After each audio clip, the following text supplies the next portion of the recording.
look back just at this weekend really quick, how special is it when you look back and see a guy like Isaac Masick get his first win, and then you get to watch Braxton Ashcraft do it, in both in really cool ways in important leverage situations in the game?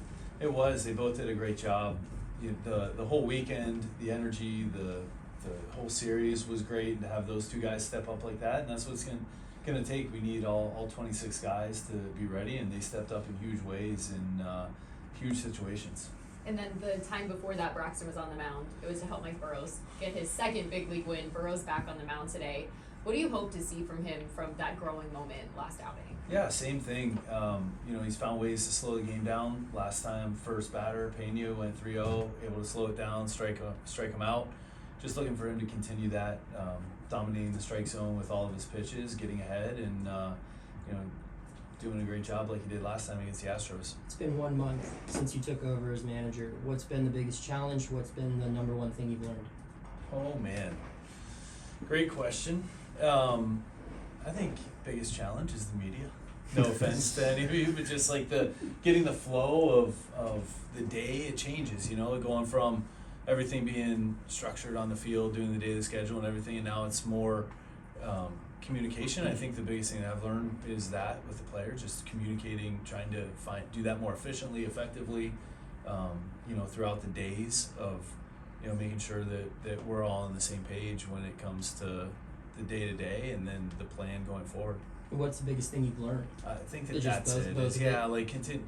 The learning how to do that in this role of, it's a little bit different than being in the bench coach job of, learning how to, and I think that delegating too, probably a little bit of, the stuff that I was doing and being able to delegate that. The staff has been phenomenal and filling those gaps and, delegating to them the things that I was doing before. How long do you think it took you to kind of like settle into that routine or just kind of develop a process for yourself? Man, still not there. Yeah.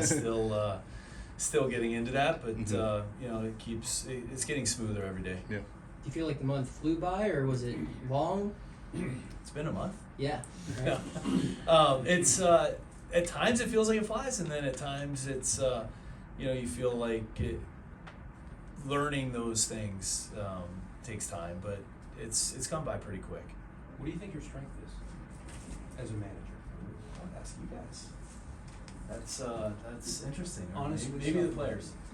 Yeah, I think my strength would be in that communication and trying to do that effectively and as efficiently as I can, but certainly not perfect at it and always still trying to get better. I think it's really important though. As far as in-game strategy, what's the most difficult thing you found here after having a month's worth of games? In-game strategy. Yeah. Is it running the bullpen? I know a lot of managers say that. Yeah, I would say the bullpen, for sure, and making sure, because you can't just get somebody called down there and get them in the game. You have to give them time. You have to be ahead of it. You have to understand certain situations where they might pinch hit. Who they're going to try to use. What do you need to be prepared for? Definitely would say the bullpen. DK, how much goes into when you get ejected, and how much can that send a message to the team that you're standing up for those guys, that you got their backs? How much of that is maybe intentional? How much of it is more just a matter of I'm going to show these guys and whatever comes of it comes of it? Not intentional at all, to be honest. For most of you that know me, I've always been pretty level-headed, I think. It just happened, and I think that in the moment when you're competing and you see the guys out there competing and you feel like maybe it was, injustice or disrespectful or whatever it is, that emotion takes over, I guess, and you try to eliminate as much of that as possible. But you also want the guys to know that you're in it with them, and we've had some big calls late in games that obviously I didn't agree with in the moment and ended up getting tossed, but it wasn't intentional at all. But as a player, you saw your managers get ejected. You kind of shows them that you care. I mean, they get that message at the very least. Yeah, I think so. I mean, that's one thing Leland was phenomenal at, for those of you that saw, and you knew that he had your back in that moment, and replay has taken some of that away. The bang bang plays at first, but I didn't think Leland was that athletic, but he could get out there pretty fast. What ticks you off? Like, I mean, what pushes your buttons, you know, to get you to that point? Because you do seem like pretty laid back.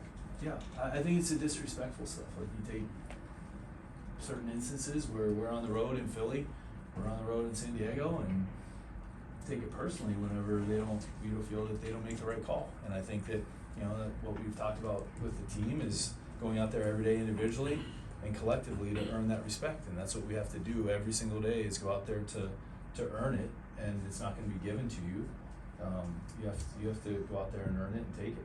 How have you kind of seen your players react in those situations to you kind of having their back? Is it having like one-on-one conversations in the clubhouse, things like that? Just kind of how have they reacted in those situations? Pretty good. Mm-hmm. And it's a fine line too, and talk to them also. Like we're not going to be a team that just goes out there and complains about every call either. It's a baseball game. The umpires aren't perfect. We're not perfect. You know, we're not going to go out and just complain about every single little call. But the big ones, whenever, you know, the game's been on the line in those moments, like that to me is a time that we have to get those right. Yeah. Is there a part of the shot that's been most gratifying for you? I'd like to say the winning, which is like the wins, I think is a natural thing to say, but I think it's the process of how the guys are competing, playing, like we talked about in some of those games. We lost some of those games, but we finished the game. And even though it sounds crazy, but you lose to the Brewers on a day when we're down 8-3 going into the last inning, but we get McGill in the game, there's a small win in that. In continuing to compete, continuing to have good at-bats throughout the rest of the game, even when you're down pretty big and you give up 2 runs there. So I think it's just the way we've gone about it has been really good so far. You guys have seemed to play pretty crisp style of ball over the month that you've been here. Are you pretty happy with that, about just the way, like fundamentally sound more than maybe earlier in the year, and just, you know, cutting down on the base running mistakes, the mental errors, things like that? Yeah, we've played good baseball, and I think that early on we talked about that too, is playing the game. We know there's always going to be mistakes in baseball, right? And how do we limit those in doing it, but play the game aggressively in a way to win the game, not to go out for fear of failure or making mistakes, you know, and finding a way to play with that freedom and aggressiveness. And yeah, I do believe that the guys have done a really good job of that.